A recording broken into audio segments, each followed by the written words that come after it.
저는 사실 가정을 제대로 관리하지 못해 아내와 일찍이 이혼 후 혼자 아들 하나 딸 하나를 낳아 길렀는데 일찍이 딸은 어학연수 중 임자 만나서 미국으로 시집가고 아들이랑 내내 같이 살다가 아들이 40대쯤 다다라서 장가를 들었습니다.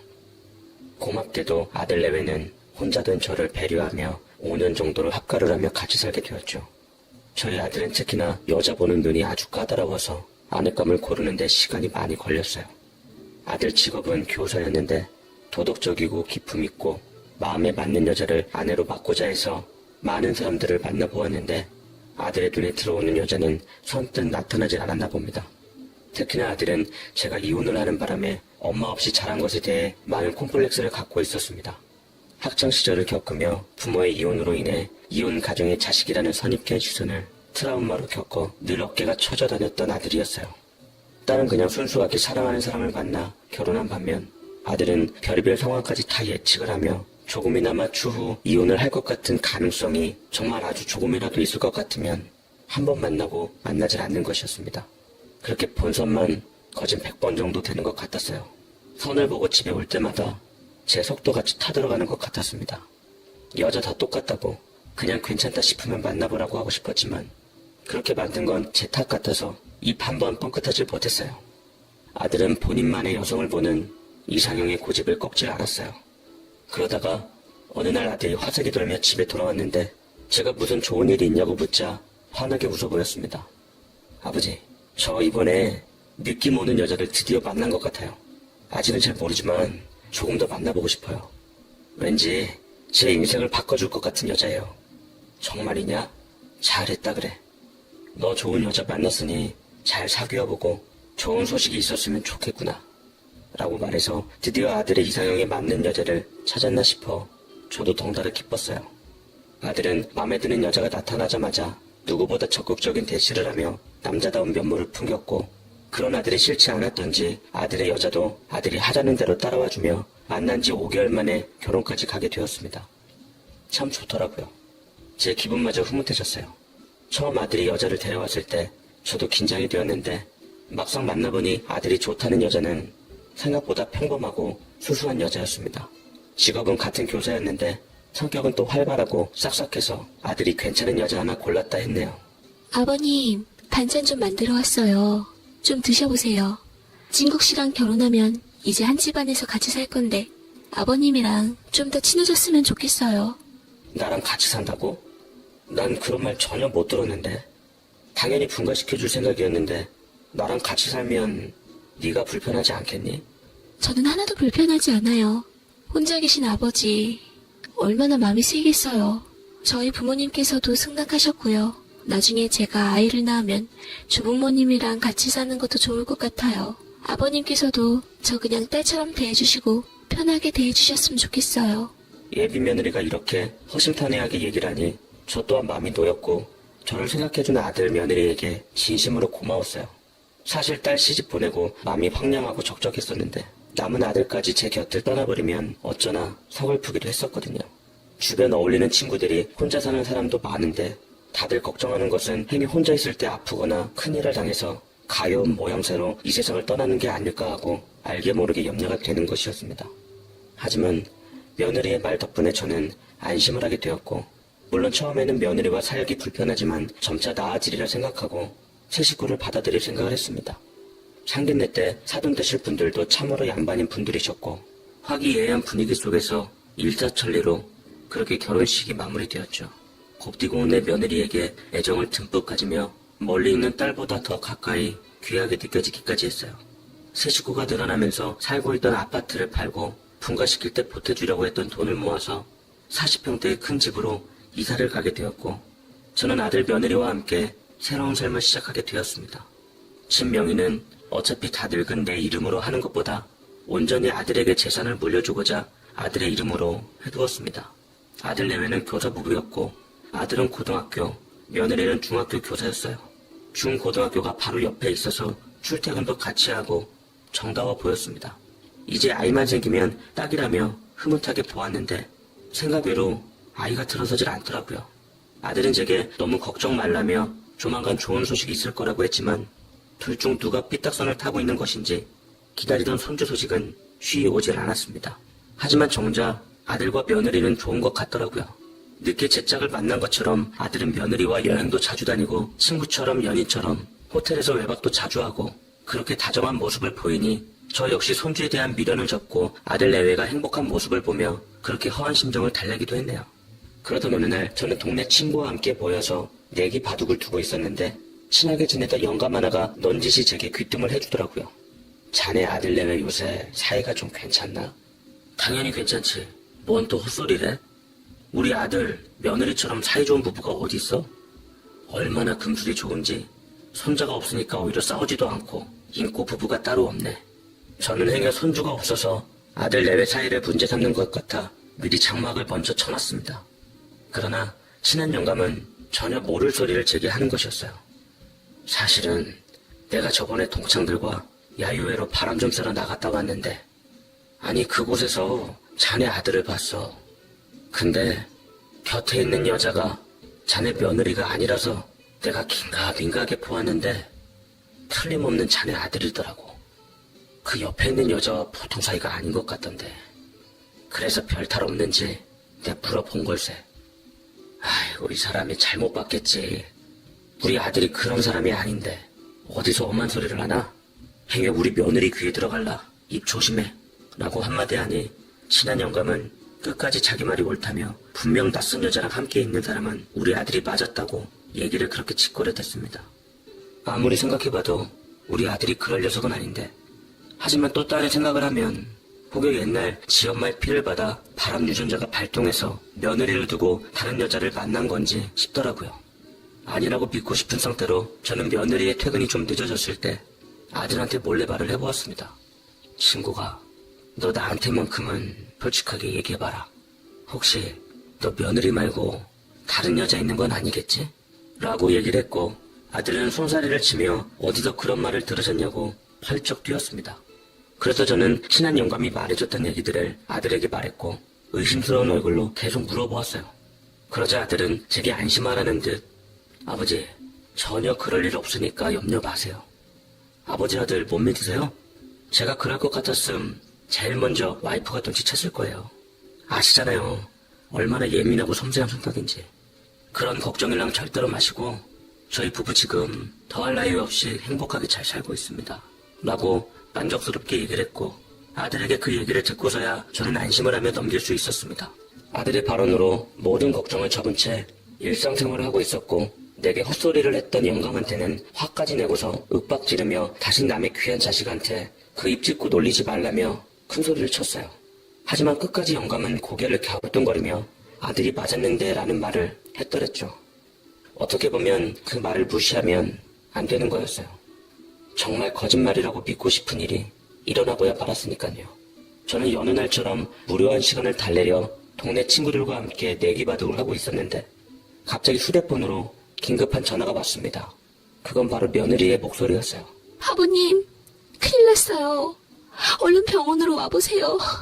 그이가 라며 차마 말을 못 잇자 저는 며느리에게 일단 심호흡을 하며 진정하라고 차근차근 며느리가 부르는 위치를 받아줬고는 그곳 병원으로 향했습니다. 알고 보니 아들이 학교 난간에 있던 아이 한 명을 구하려다가 발을 헛디뎠는데 그러면서 미끄러지며 아래로 추락해서 머리를 크게 다쳐 병원으로 옮겨졌다고 했어요. 믿을 수가 없겠더라고요. 분명 아침만 해도 환하게 웃는 얼굴로 지 앞사람과 함께 다녀오겠다고 언제나처럼 인사했던 녀석이었는데 출근한 후 참혹한 모습으로 병원에 누워있는 모습을 보자니 저는 다리가 후들거려 몸을 버틸 수가 없었습니다. 하지만 며느리가 너무 충격을 받아 하얗게 질린 얼굴로 쉴 새 없이 울음을 터뜨리는 모습을 보고 시아버지로서 나약한 모습을 보이면 안 되겠다는 생각이 들더라고요. 집안의 어른으로서 아들의 곁을 굳건하게 지키며 며느리에게 큰 힘이 돼줘야겠다 싶었습니다. 그렇지만 아들을 보자니 너무 마음이 아프고 찢어질 것 같았어요. 엄마 없이 내 손으로 고이고이 기른 아들이 부디 전처럼 건강한 모습을 되찾았으면 좋겠다는 바람을 가졌죠. 하지만 이런 제 바람에도 불구하고 무심한 아들은 수술까지 예후가 좋지 못해 그대로 저희 곁을 떠나고 말았습니다. 저는 아들 잃은 슬픔으로 그 자리에서 하염없이 통곡을 쏟아내었어요. 이 때문에 외국에 있는 딸까지 남편과 함께 귀국을 하게 되었고 정신 못 차리고 있는 저를 챙기며 오빠의 장례식을 챙겨주었습니다. 며느리 역시 홀로 된 슬픔을 이기지 못하고 실신까지 했더랬죠. 참으로 마음이 아팠어요. 아들의 장례식을 무사히 치른 후 저는 며느리와 함께 집으로 왔는데 집안 물건 정리를 하자니 슬픔이 또 한 번 올라왔고 딸은 그런 저를 하염없이 위로해 주었습니다. 하며 며느리에게 친히 부탁까지 하더라고요. 새언니, 우리 아빠 몸 추스를 때까지만 곁에서 좀 부탁드릴게요. 아빠한테는 오빠가 큰 기둥 같은 존재여서 아마 당분간 정신 차리시기 힘드실 거예요. 언니도 많이 힘들겠지만 우리 아빠랑 서로 의지하며 잘 이겨냈으면 좋겠어요. 라고 말을 했는데 며느리는 딸 내외 앞에서 제가 기운 차릴 때까지 곁에서 잘 보살피겠다고 약속을 했고 딸 내외는 아들의 장례식이 끝나고 정확히 3일 후 살던 곳으로 돌아가야만 했습니다. 아들을 잃은 가운데 딸까지 떠나니 허한 마음을 감출 길이 없었지만 며느리를 친딸처럼 여기며 며느리가 갈 곳이 정해질 때까지 딸 삼아 같이 있기로 했습니다. 그런데 딸이 외국으로 떠나고 아들이 없어지자 며느리가 그간 숨겨왔던 본색을 드러내기 시작했어요. 사람들 눈을 의식했던지 일단 당장 집을 나오지 않는 상태에서 저와 함께 살았는데 아들이 없으니 저를 부리기 시작했던 겁니다. 아버님, 저 오늘 못 들어오니까 집안 청소도 좀 해주시고 빨래랑 이거 나눠서 세탁소에 맡기실 건 맡기세요.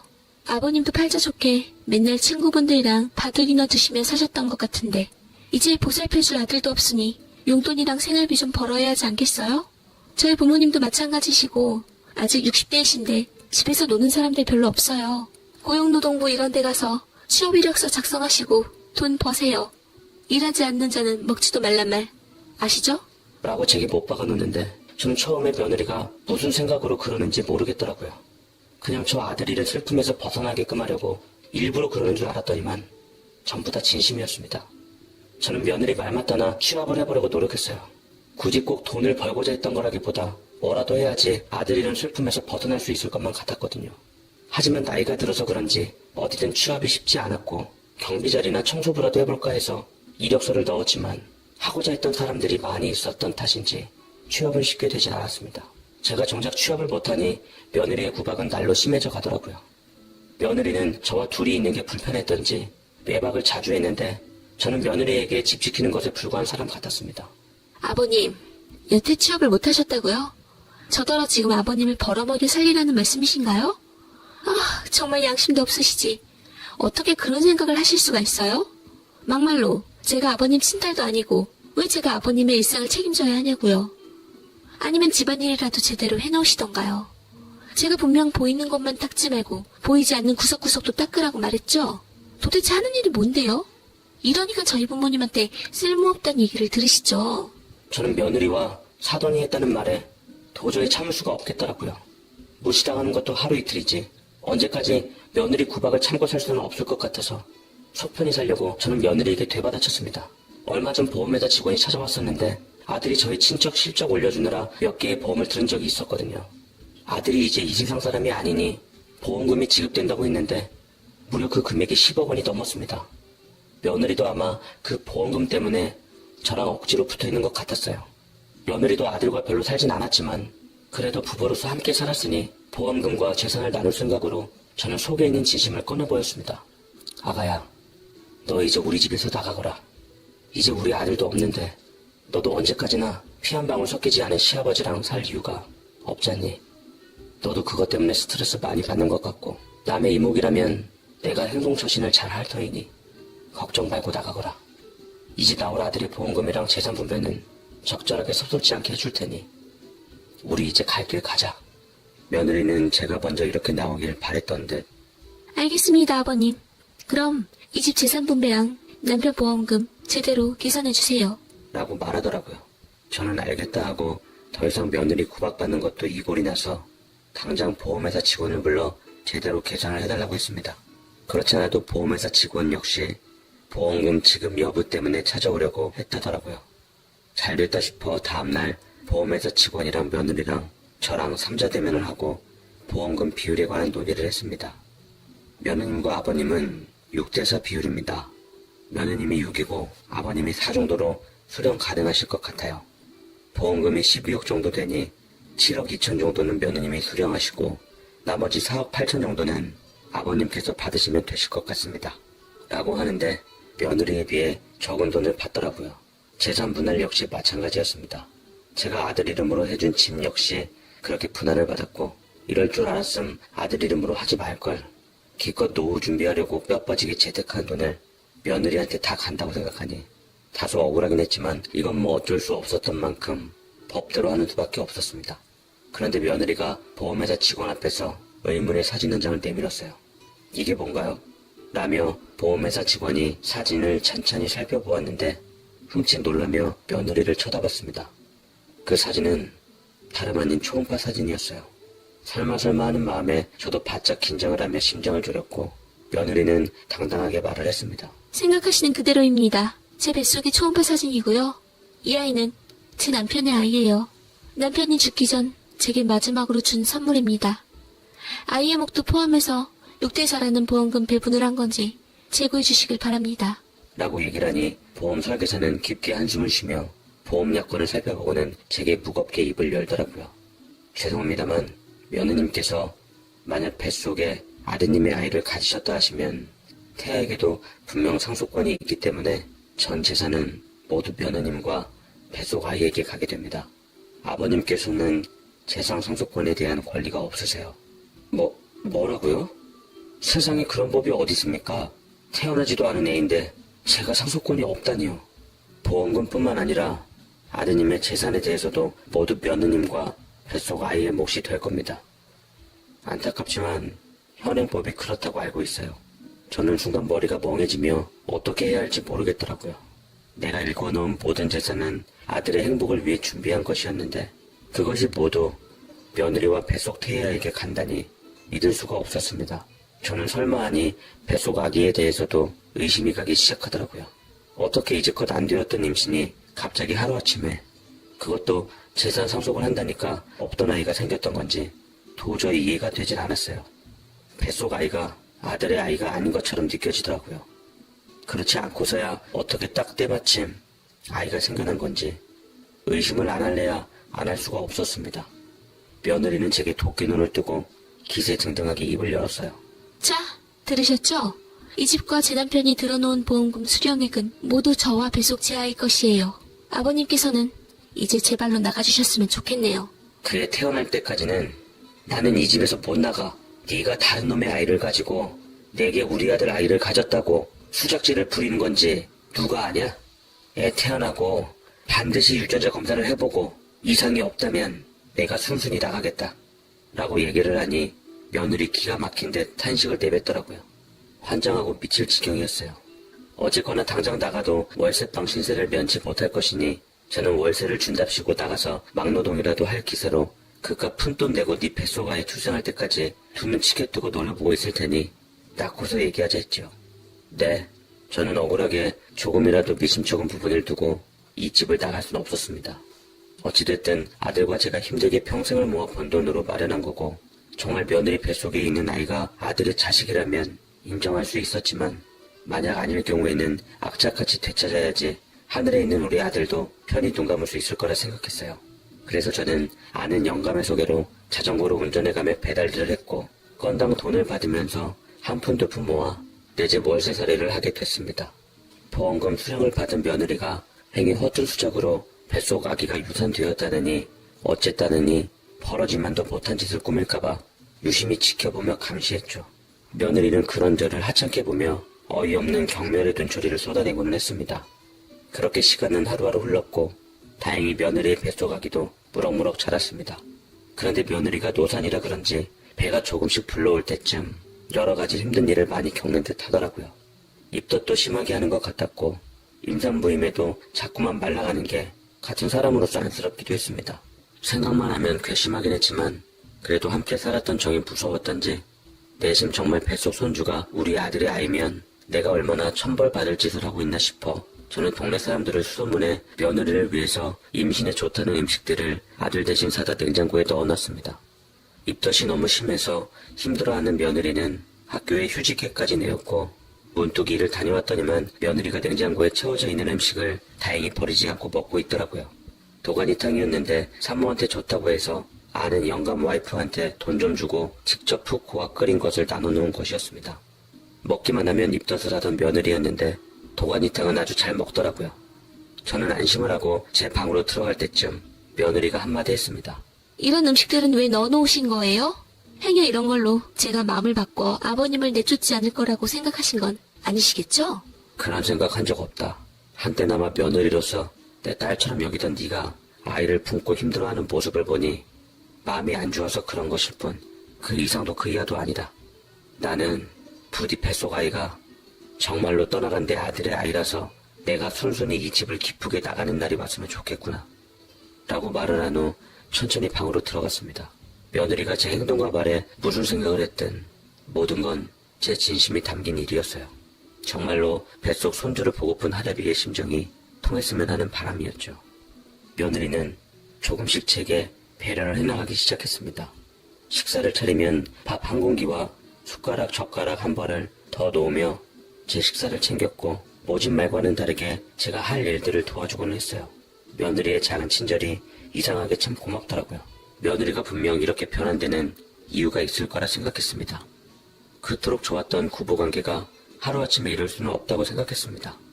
하지만 며느리와 그걸로 얘기를 잘못하다가는 좀 더 집에서 얹혀있겠다고 오해를 살 수도 있었기에 그런 게 싫어서 대화를 하루하루 밀어놓고 있었어요.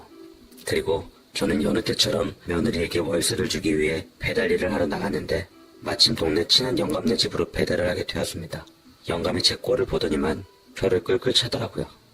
아이고, 어쩌다 이런 신세가 됐어 자네가. 아무리 바람핀 남편과 시아버지가 미워도 그렇지 이미 남편이 가버린 마당에 그래도 함께 산 정이 있는데 어떻게 학교 선생이라는 작자가 그렇게 모질어? 아휴, 이럴 줄 알았음 내가 입방정을 떠는 게 아니었는데 라고 얘기를 하자 저는 얼핏 지나가다가 이게 무슨 일인지 싶어서 영감에게 상세하게 얘기를 듣고자 했습니다. 영감은 다행히 자신의 한 일에 대해서 캥기는 게 있던지 친구인 적이 상세하게 말해주긴 하더라고요. 친구기한테 여자가 있었다는 것을 며느리는 이미 알았던 모양이었더구만. 그것 때문에 많이 괴로워했던 것 같아. 근데 언제인가 자네가 친구기한테 여자 생긴 걸 내가 보았다고 그래서 물어보는 거라고 했다며? 그걸 들었던지 며느리가 날 찾아왔더라고. 그래서 난 다 알고 찾아온 줄 알고 난 본대로 얘기했고 당시 며느리가 많이 충격을 받은 얼굴이었어. 근데 아들이 바람핀다 옳은 말로 실토를 안 하니 팔은 안으로 굽는다고 자네도 함께 아들의 잘못을 묵인해 주는 걸로 알았네. 그렇게 알았기 때문에 자네 며느리가 자네한테 서운한 감정을 가지고 그러지 않았을까 싶어. 그치만 아무리 서운하기로서니 시아버지한테 이럴 건 또 아니지. 안 그런가? 라고 하는데 며느리는 나와 아들이 한 얘기를 엿듣고 아들의 외도를 봤다던 영감한테 진실을 확인하려 했던 겁니다. 그리고 시아버지인 제가 아들과 함께 아들과 숨겨진 여자를 감싸준 것으로 오해를 했던 모양 같더라고요. 다 제 잘못 같았습니다. 그저 아들의 외도에 대해 전 아니라고 믿고 싶었고 또 아들이 그런 일 없다는 말을 철석같이 믿고 덮은 게 문제였어요. 입장 바꿔서 내가 며느리의 친정어른 같았으면 과연 사위가 그런 일을 벌였다는데 쉬쉬할까 생각해 보았지만 그건 또 아니었을 테죠. 어떻게 보면 제가 어른으로서 아들의 잘못을 제대로 알아보고 호되게 야단치지 않았던 게 며느리에게 공분을 샀던 게 분명한 것 같았습니다. 결국 저는 며느리에게 가서 미뤄왔던 대화를 할 수밖에 없었어요. 며느리가 이제 세상 밖에 곧 나올 아이를 위해서 열심히 태교 활동을 하고 있더라고요. 저를 보니 불편했던 며느리는 일어서서 방으로 돌아가려고 했고 다짜고짜 며느리를 붙잡고 사과를 할 수밖에 없었습니다. 미안하다 아가. 아무래도 네가 나에 대해서 오해를 한 모양이더구나. 난 정말 아들이 말한 대로 다른 여자와 아무 사이 아닐 줄 알았다. 무엇보다 너를 얼마나 사랑해서 결혼했는지 내 알기에 그 말을 철석같이 믿었던 것뿐이야. 근데 우리 아들이 다른 여자가 있었던 게 사실이었고 너도 그렇게 알고 있었다니. 늙은 애비가 무지해서 아들 말만 믿고 널 힘들게 했구나. 어른으로서 시시비비를 가려 따끔하게 혼쭐을 내줬다면 너에게 큰 힘이 되었을 텐데 내가 미안하다 아가. 그러자 며느리가 멈칫거리며 그동안 참아왔던 서러움이 복받쳐 올랐던지 눈물을 떨구기 시작하더라고요. 진국 씨를 많이 좋아했어요. 그래서 진국 씨가 아버님을 같이 모시고 살자기에 그렇게 받아들여 결혼했어요. 제가 아버님께도 잘하면 그만큼 절 더 아껴주고 사랑해줄 거라고 생각하고 아내로서, 며느리로서 최선을 다했어요. 그런데 그 애가 다른 여자랑 바람을 핀 거예요. 제 사이에서 아이를 미루었던 이유를 알겠더군요. 영락없는 배신이었지만 제대로 된 증거를 잡기 전까진 차마 티를 낼 수 없었어요. 그걸로 진국 씨와 사이가 벌어지는 것도 싫었고 말 그대로 스쳐 지나가는 바람이려니 참았습니다. 그런데 우연히 집에 들어오다가 아버님과 그이의 대화를 들었는데 아버님 역시 그이의 바람 사실을 알고 있는 것 같더라고요. 근데 아들 말만 믿고 덮으려 하셨고 솔직히 아버님이 더 진국 씨보다 미웠어요. 제가 아버님한테 어떻게 했는데요? 절 딸로 여긴다 하셨으면서 어떻게 그럴 수가 있으시냐고요.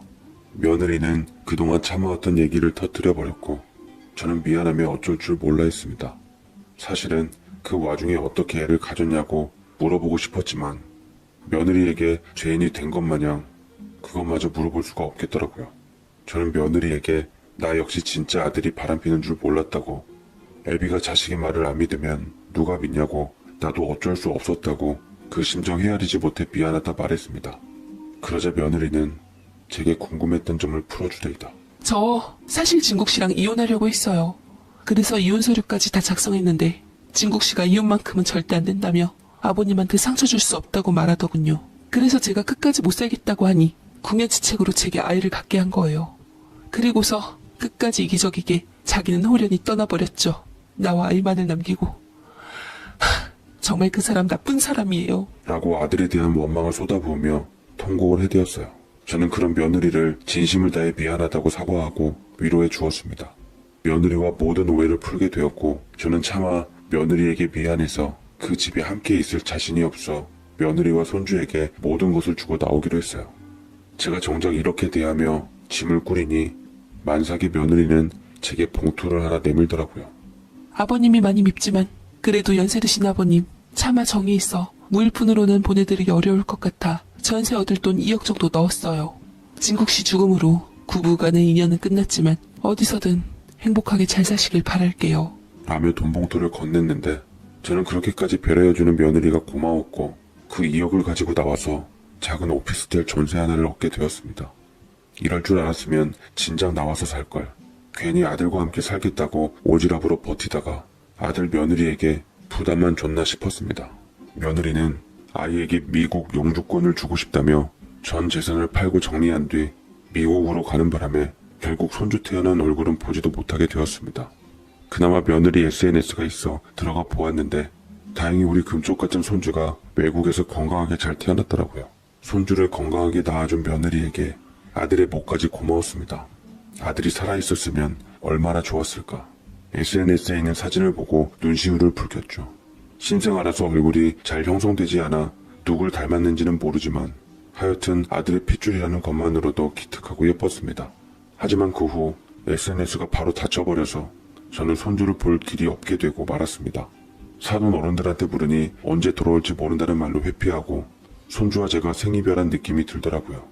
하지만 어미의 뜻이 그러니 어찌합니까? 보고 싶고 그리운 손주였지만 가슴에 품을 수밖에 없었어요. 그렇게 시간이 흐르고 저는 다시 처음부터 시작해서 친한 영감 소개로 경비일을 맡아 아파트 경비원으로 취직하게 되어 하루하루 바쁘게 살아가게 되었습니다. 몸이 힘들고 바쁘다 보니 고된 현실도 있게 되더라고요. 그렇게 몇 년 동안 최선을 다해 살아갈 무렵 딸에게 전화 한 통이 왔습니다. 근데 평소하던 안부 전화답지 않게 목소리가 무척 심각해 보였어요. 그리고 저는 딸의 말을 듣고 그 자리에서 다리가 후들거려 무릎을 꿇고 말았습니다. 아파. 참 세상 좁다더니 세연이 있잖아.